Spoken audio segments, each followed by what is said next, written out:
Imagine you have a portfolio of technical projects and you have limited resources at the organization. You got to the point that you decided to outsource some of the work, but you still struggle with providing all the documentation needed for completing these projects. Allocating resources to review all the documentation, even if you outsource the preparation of the documentation for contractors.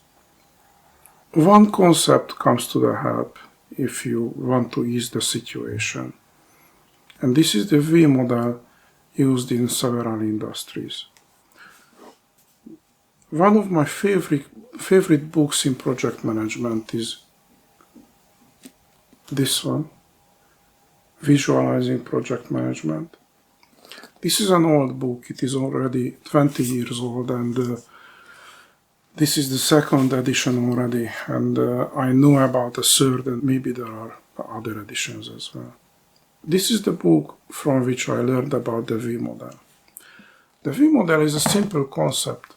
Instead of having a typical Gantt chart resembling a waterfall, you end up with a V-shaped structure, where on the left side, the downward sloping side of the V, you start to specify the task, breaking down what you need to do in more and more detail, starting with user requirements, top-level user requirements of a few sentences describing what the key stakeholders want, and then go down for the details of user requirements, and then determining about what technologies can solve your problem and how can you solve the problem. How can you break down the solution into smaller parts and work on the smaller parts and go even deeper. So this is the left side of the V.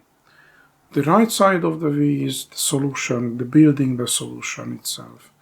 And on the road upwards, you have the same stations, you have the same stops what you had on the downward sloping left side. But now you are testing the results, you are checking the results, proving that you get what you wanted. The concept helps you make it more plausible that when you test results on the lowest levels, then you verify whether you met the low-level requirements for a particular unit, for a particular part of your solution. As you go up, you test for complete solutions, complete technical solutions, you test for user requirements, and at the final stage, you validate with stakeholders whether they really wanted what they got. Now, how can the V model help you free up resources from testing and verification when you outsource the build of the solution? It is really simple.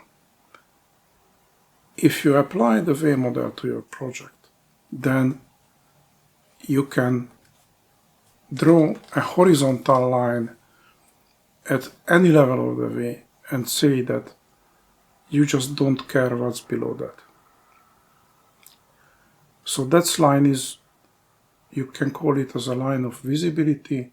The part of the V which is below the line is a black box for you. How can you get away with it? So how can you ignore everything below this line? Well, you need a strong contract. So instead of checking everything below the line, you provide clear definitions at the level of the specification where you draw the line, and you test rigorously. You test for those requirements rigorously. If you stop at user requirements, then you won't go below that level with testing. You don't ask for detailed documentation. You only ask for meeting the requirements, and you create strong contracts with the contractors, so you have all the means to get what you want, to get what you paid for. And this way you can free up resources, and this way you can see the benefits of outsourcing without bogging down your resources on review tasks and lots of arguments with the contractor about details you shouldn't really care about.